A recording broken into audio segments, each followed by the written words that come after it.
कक्षा 10वीं कृतिका पाठ 3 साना साना हाथ जोड़ी। लेखिका मधुर कांकड़िया। इस पाठ में लेखिका मधुर कांकड़िया ने अपने हिमालय के अद्भुत सौंदर्य का वर्णन किया है।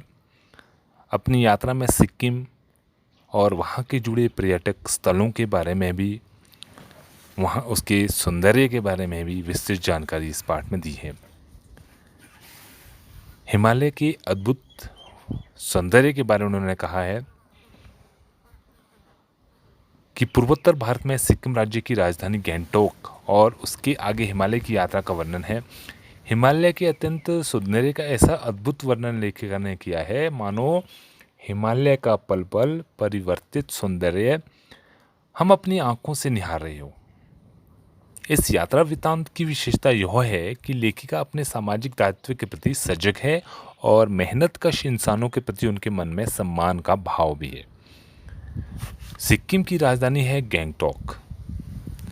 लेखिका ने गैंगटॉक शहर को देखकर इतनी सम्मोहित हो जाती है कि वो शून्य में खो जाती है। अचानक उनके होंठों में कुछ छूने लगता है जो उसने सुबह एक युवती से सुना था। साना साना हाथ जोड़ी गर्दहू प्रार्थना हमरो जीवन तिमरो कौशली।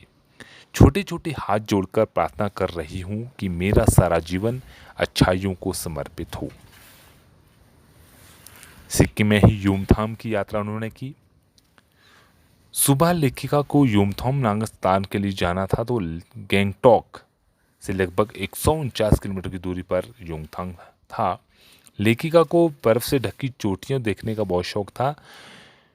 उनके ड्राइवर और गाइड जो जितेन नार्गे था उन्होंने बताया कि युमथाम घाटी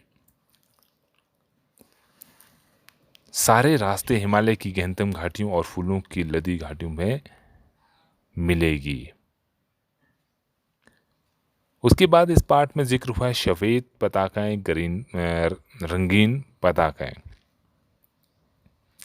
जीप में जाते समय उन्होंने रास्ते में सफ़ेद सफ़ेद बहुत पताकाएं देखी।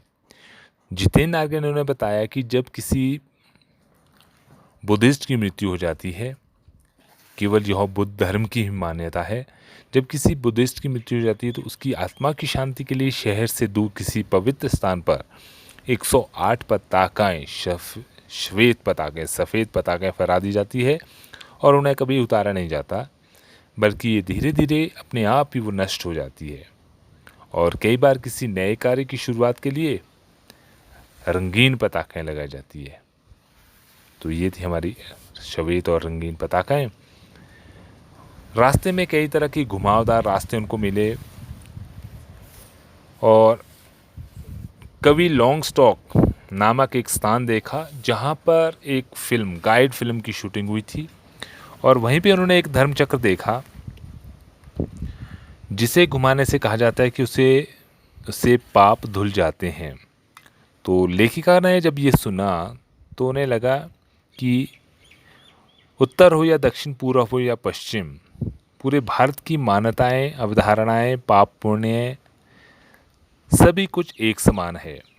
हम यदि अंधविश्वास भी करते हैं तो पूरा भारतवर्ष उस अंधविश्वास को मानता है।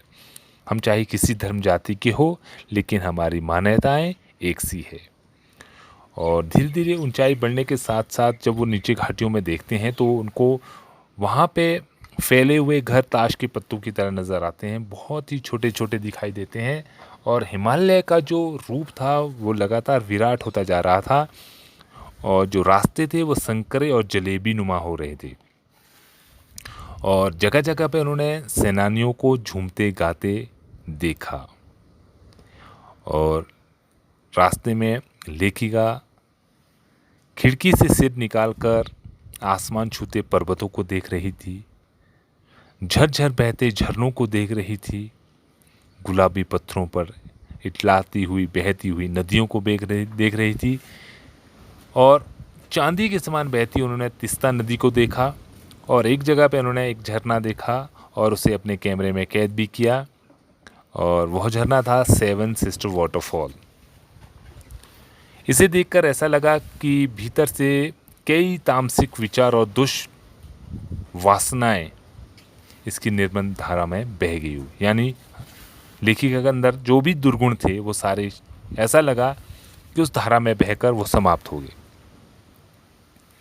जितिन नारगा ने लेखिका को कहा कि आगे इससे भी सुंदर नज़ारे उनको देखने को मिलेंगे, तो इसलिए लेखिका आगे जाने को मजबूर हो गई। उन्हें लगा कि मुझे वो चीज़ देखनी चाहिए। निरंतर आगे बढ़ते बढ़ते झरने, फूलों, घाटियों, वादियों के दुर्लभ नज़ारे थे।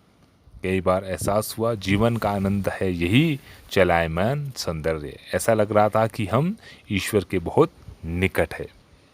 वहीं रास्ते में उन्होंने कुछ पहाड़ी औरतों को पत्थर तोड़ते हुए देखा।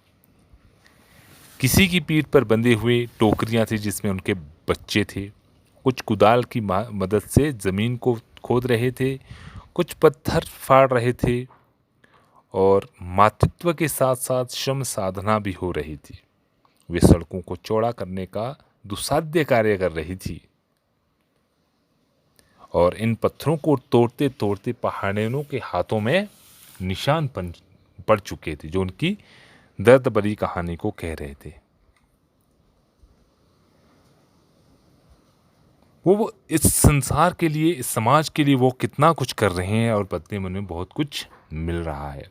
उनके जो बच्चे हैं वो 4-5 किलोमीटर दूर पैदल चलकर, पहाड़ी रास्तों में चलकर स्कूल जाते हैं। केवल पढ़ने का काम ही नहीं करते, अपितु घर आकर वे अपनी माँओं के साथ पशुओं को, मवेशियों को चराने जाते हैं, पानी ढोते हैं, जंगल से लकड़ियाँ भी इकट्ठे करते हैं और लकड़ियों के गट्ठर भी ढोते हैं। आगे चलते चलते मार्ग संकरा होता जा रहा था। जगह जगह चेतावनियाँ लिखी हुई थी, धीरे चलें, घर में बच्चे आपका इंतज़ार कर रहे हैं। और आगे चलकर उन्होंने याक देखे, जो काले काले ढेर सारे बालों वाले याक थे। और यूमथाम पहुंचने के लिए उन्हें लायुंग में पड़ाव डालना था, इसलिए वो रात को लायुंग में ही ठहरे। और लायुंग की सुबह बहुत ही शांत और सुरमयी थी। और उसके पश्चात यूमथांग के लिए रवानगी हुई, जो कि लगभग 800 फीट की ऊंचाई पर, 500 फीट की ऊंचाई पर था। लायुंग सी लेवल से 14,000 फीट की ऊंचाई पर था और कटाव उससे भी अधिक ऊपर था। कटाव पे उन्हें अंदेशा था कि उन्हें बर्फ़ मिल जाए, जबकि उन्हें यूमथांग में कोई भी बर्फ़ देखने को नहीं मिली। इसलिए वो कटाव की तरफ बढ़ने लगे।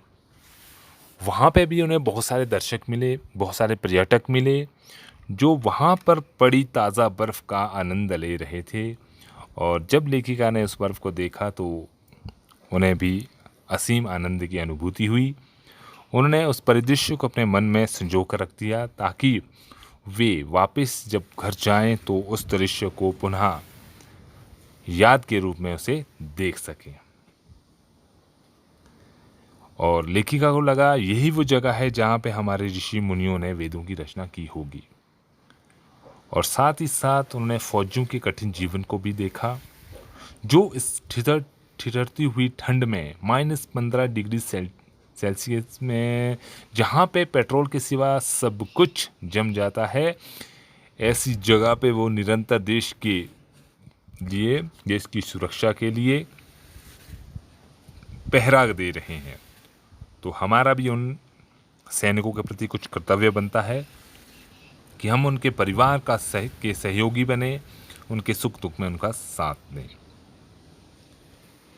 और वहीं कटाव की बात हुई कि कटाव में एक भी दुकान नहीं है और ना ही और एक अभी तक कोई पर्यटक स्थल है। और ये बात उसके लिए वरदान सिद्ध होती है, क्योंकि यदि वहाँ पर कोई भी दुकान होती तो शायद आज तक वह कीचड़ से भरा हुआ, गंदगी से भरा हुआ पर्यटक स्थल बन चुका होता।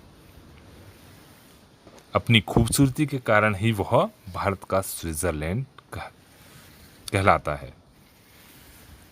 तो ये था हमारा आज का पाठ। आप स्वयं भी इसका अध्ययन करें, अच्छे से पढ़ें, समझें।